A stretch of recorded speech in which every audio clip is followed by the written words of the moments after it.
আপনি এখানে চাচ্ছেন যে আহলে হাদিসদের সংগঠনে ঐক্যবদ্ধ হতে। ঐক্যবদ্ধ কেন হতে হবে? দাওয়াতের জন্য ঐক্যবদ্ধ লাগে? নবী দাওয়াত দিয়েছেন, ঐক্যবদ্ধ কোনো সংগঠন তার ছিল না। রসুলের সাথে ছিলেন কে? তার বলছে আপনার সাথে কে আছে? বলছে আমার সাথে হররুন ও আব্দুন, একজন হর স্বাধীন ব্যক্তি আছে। কে? আবু বকর। দাস কে আছে? জায়েদ ইবনে হারেসা। জায়েদ ইবনে হারেসা দুইজন ছিলেন রসুলের সাথে। পরে আস্তে আস্তে বাড়ছে। দাওয়াতের কখনো সংগঠিত হয়ে দাওয়াত দিতে হয় না, নিয়ম না, বাধ্যতামূলক না। কেউ যদি বলে আমি সংগঠিত হয়ে দিব, ওইটাও নিষেধ নাই শরীয়তে। কিন্তু সমস্যা হয়ে যায় সংগঠিত হওয়ার পরেই একটা ফেতনা তৈরি, বড় ফেতনা তৈরি হয়। সংগঠন ছাড়া তখন বলে যে কিসের দাওয়াত দিবে, এরা কে সংগঠন নাই, এরা কি দাওয়াত দিছে, এরা কিছু না, আরেকজনকে তুচ্ছ তাচ্ছল্য আরম্ভ হয়ে যায়। এটা হলো সমস্যা। দাওয়াত ব্যক্তিগত হতে পারে, এটা রসুলের আদর্শ, রসুলের জীবনে হয়েছে। সংগঠিতভাবে হতে পারে, এটা নিষিদ্ধ না। বর্তমান সময়ে সংগঠনের শক্তি বিবেচনা করা হয়। সংগঠিত হইলে মানুষ উড়াই ফেলাই দিবে না। সরকারও সংগঠন চায়, হ্যাঁ, রাষ্ট্রযন্ত্র চায় একটা সংগঠন। এই জন্য হয়তো আপনি সংগঠন করলেন। এটাকে আমি ব্যক্তিগতভাবে নাজায়েজও বলতেছি না, কোনো খারাপ কিছু বলতেছি না। কিন্তু দাওয়াতের মূল হচ্ছে একাকী দাওয়াত দেয়া। কথা বুঝছেন কিনা? আপনার দাওয়াত আপনি পৌঁছায় দেন।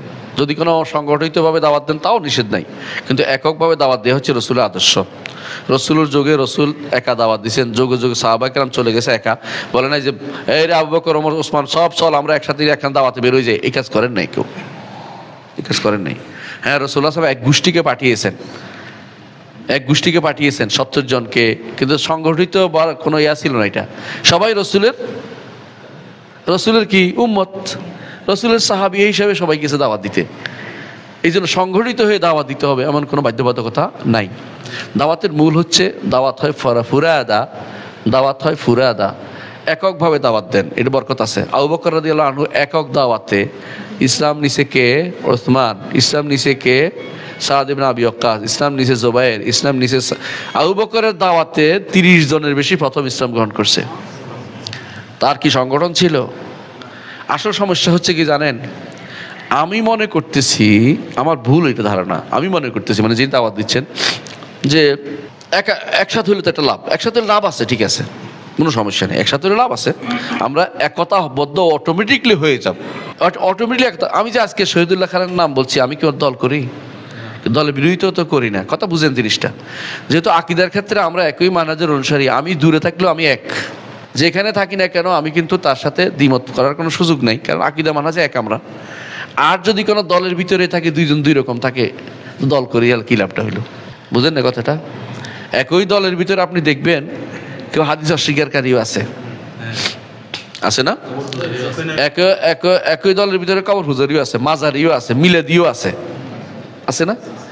ইসলামিক দল ওইটার ভিতরে দেখবেন যে মাজারি মিলাদিও আছে। হ্যাঁ, নেতারা কেউ হয়তো মিলাদ পড়ে না বা মাজার পূজা করে না, কিন্তু নেতাদের মধ্যে কেউ কেউ মিলাদ পড়াও আছে দেখছি, আঞ্চলিক নেতারা আছে। এটা কোন দল হইলো তো আমি তো কোনো মিলাইতে পারলাম না। সুতরাং দলীয় সিস্টেম চিন্তা আপনি বন্ধ করে দেন, দয়া করে দাওয়াতের কাজে নিজেকে লিপ্ত রাখেন। এই দলীয় বাধ্যবাধকতা ইসলামে নাই, কোনো দিনই নেই। এদের কোনো লাভ হবে না আপনার। সারা বাংলাদেশের মানুষকে যদি আমি সহিহ আকীদা আনতে পারি, সারা বাংলাদেশে আমার দল। সারা বিশ্বের মানুষকে যদি কোনো আমি সহিহ আকীদা, যারাই সহিহ আকীদা আসবে সব আমার দল, কোনোটা নাই। এই দল হলো হিজবুল্লাহ, উলাইকা হিজবুল্লাহ, আলা ইন্না হিজবাল্লাহি হুমুল মুফলিহুন। এইটাই রাসূলুল্লাহ সাল্লাল্লাহু আলাইহি ওয়াসাল্লাম কোনো আলাদা দল করেন নাই যে এই দলের চিন্তা ভাবনা করে। এই জন্য দল করা ইসলামে জায়েজ নাই।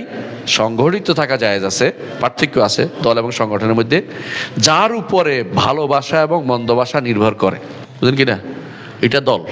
আমার দল করে নাই সুতরাং তাকে ঘৃণা করি, সেই ব্যক্তি সে দলে ঢুকছে, সংগঠন নাই। আর সংগঠিত হবে দাওয়াতের জন্য। আমরা 10 জনে দাওয়াত দিবে এই জন্য সংগঠিত হইলাম।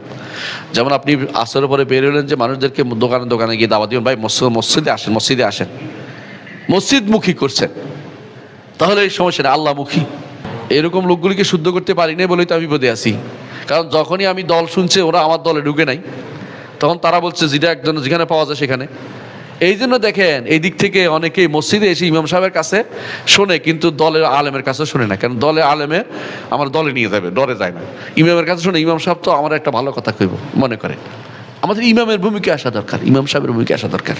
রাসূলুল্লাহ সাল্লাল্লাহু আলাইহি ওয়াসাল্লাম ইমামের ভূমিকায় ছিলেন, বুঝে আসছে কথা? এই পদ্ধতিতে আসতে হবে আমাদেরকে। এই পদ্ধতি দাওয়াত আমাদের জন্য উপকারী, এইটাতে আসুন দয়া করে।